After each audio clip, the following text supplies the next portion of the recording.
Let's go across to Sanju now and chat more about what is her take on the overall market environment. Sanju, hi, morning.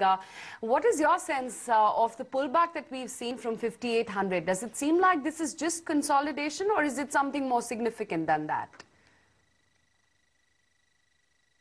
I think, Aisha, we've rallied more than 4% in September. The Indian markets, the broader indices for the month of September outperformed every single Asian peer, most global indices, even most asset classes. So I think it's only natural to expect that the markets will take a pause for a while. And I think that is exactly what they are doing. Don't forget that we pulled in more than $3.5 billion by way of foreign inflows in the month of September alone, which is a humongous number. My sense also is that, the first phase of the rally is over. When I say the first phase of the rally, that was by and large purely a valuation-driven rally. I remember we put out a note in June this year saying that every time the broader indices have traded at less than 13 times 1 year forward with respect to price to earnings, markets have staged a smart comeback. And in June, if you recall, when the BSE 30 was trading at barely 16,000 or thereabouts, on 1 year PE, the markets were at less than 13 times. So I'm not surprised that they've rebounded very sharply. And now on FY14 estimates, depending on whether you're taking the consensus estimate at 1,380 or 1,450 if you're slightly optimistic, the indices are trading at between 14 to 15 times 1 year forward. So the valuation-based rally perhaps is over, given that the mid-cycle PE for India in the last 10 to 15 years has been 15 times. That said, I think the next phase of the rally, after the breather that we've seen in the last couple of trading sessions, going forward will be driven by earnings momentum, because I think from peak to trough in the last 2.5 years odd, earnings have come a full circle, having degrown from peak to trough by anywhere between 30 to 40%. Some of the larger index heavyweights have taken a bigger knock on the chin. But I think that's it. Going forward, the earnings growth may not surprise you humongously on the positive, but compounded going forward over the next 2 to 3 years, at least the index stocks will give you a 10% plus earnings growth. So my sense is the earnings driven rally is still to come. And most importantly, I think, global investors or even regional investors, they are not anymore looking at the China-India trade-off. I think that is passé. The trade which will play out going forward is go short on Brazil and long on India. Don't forget that till about 2 to 3 months back, from the BRICS basket, Brazil was one country and still is a market that foreign investors are hugely overweight on for no particular good reason. And the call that we are taking after speaking to a cross-section of our clientele across time zones and getting feedback, my personal sense is people will now increasingly, from a top-down perspective, start betting on India. It's always great to bet on India, which will, perhaps grow at between 6 to 7%, depending on which side of the spectrum you are. With inflation at 5.5%. I'm talking of core inflation. Rather than putting your money on Brazil, where the GDP growth is barely 2.6%, and core inflation, mind you, is still 5.5%. So I think the short Brazil and long India trade, that should also play itself out going forward. And as a house, we are sticking to our view of 22,000 for the BSE 30 come March 2013. Incidentally, I think we were perhaps the most bullish on the street when we released our strategy note in June this year, calling for an index target of 19,300 by September. And I think we just closed shy of 19,000 on 30th September. So we sort of feel vindicated. And our bullish stance continues, driven by the fact that we believe rupee will continue to appreciate another 3 to 4% going forward. Right. Sanju, so at the current juncture, risk versus reward, construct a model portfolio for us. That's a very tough one. I think model portfolios, take months to construct. So let me deconstruct something for you on air. My personal sense is that this sounds so cliched, but irrespective of which way the top down goes, I feel it has been and will always be a nitpickers, a stock pickers market. If I have to take a sectoral call, I'm still bullish on defensives, like IT, pharma, FMCG. I'm not getting unduly worked up by the fact that, NHUL is trading at more than 40 times current year earnings and, close to 35, 36 times 1 year forward. I think, in the case of certain sectors, investors don't look at price to earnings or EV to EBITDA. They look at cash flow sticky businesses. They look at businesses which are less elastic to volatility in input costs and price changes. So I think FMCG will continue to hold its ground. Again, I think it's time to perhaps start looking at certain cyclicals as well.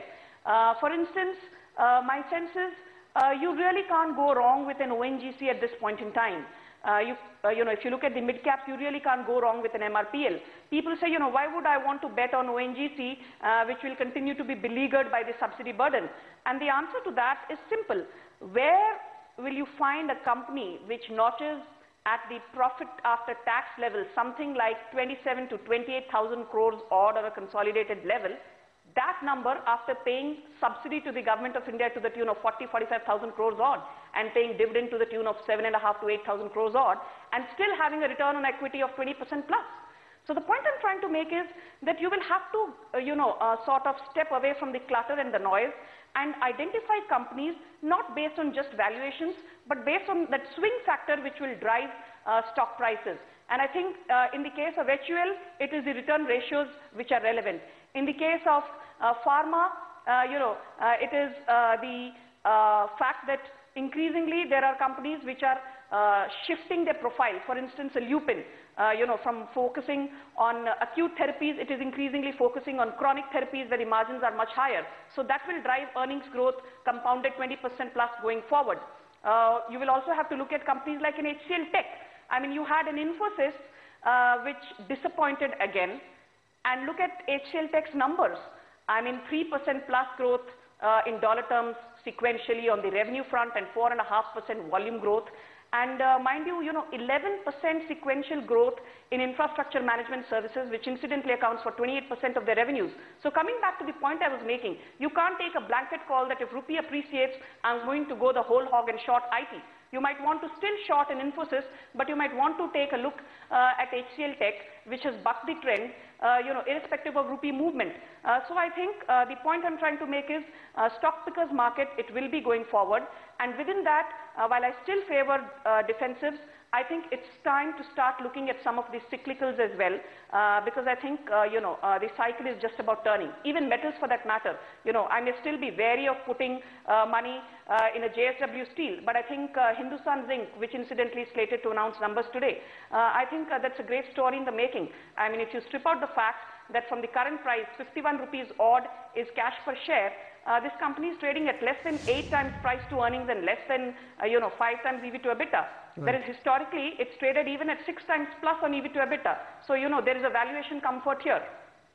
Right. Sanju, I always pay extra attention and when you come on the show. You missed on cement. Last time when we interacted with you, you said you're hot on cement. Nikunj, you have a great memory. Cement, again, I think, it sort of corroborates what I just told you.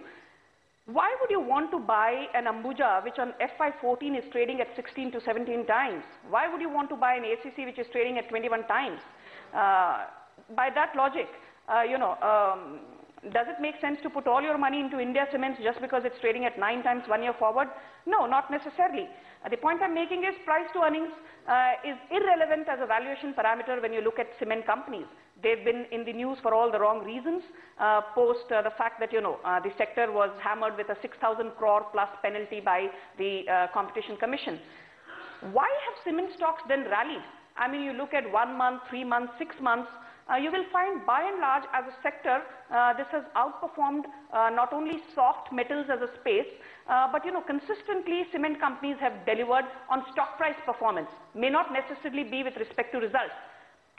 The point is simple. I think this is one sector where the trade-off is very simple. You can either control the realization growth or you can control the capacity utilization. Now, cement companies have been very smart. They've understood that it's better to control capacity utilization and make sure that the pricing power is retained.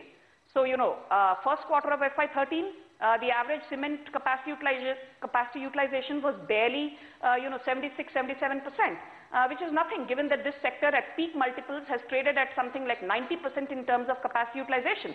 Now I'm told that in the second quarter of FY13, cement capacity utilization on an average will actually be barely 68 to 69%. So the point I'm trying to make is, cement companies have been smart. They've said we are willing to compromise, we are willing to go low on capacity utilization, but we are not willing to compromise on pricing power. You may want to call it monopolistic or oligopolistic pricing, but the fact of the matter is that cement companies continue to have a business model which is price sticky, and that is what is driving price performances. I mean, for instance, look at the Shree Cement. The most pessimistic estimate on the street was that the company will do 187 crores worth of profits in, the September quarter. Even the most optimistic estimate was not more than 200 crores. And the company has outdone itself and outdone even the most optimistic benchmark, notching up profits of 238 crores. And the capacity utilization was incidentally 90%, way ahead of industry benchmarks. So this is one company which has bucked the trend. Return on equity is 25% or thereabouts. Margins are sticky at 22%. The average prices for Shree Cement, given that it's a pan-India player, has gone up from about 250 rupees odd a bag to something like 296 to 297 rupees a bag. And I'm told that even for cement players overall, despite the freight hike, despite the diesel price hike, cement prices are slated to go up by another 5 to 10 rupees a bag. So the point I'm making is cement players here have come together and outdone the market, and this is a sector that you need to buy because valuations are not the swing factor. The swing factor here is the attitude of the cement players, and I think that is what will drive momentum in this sector.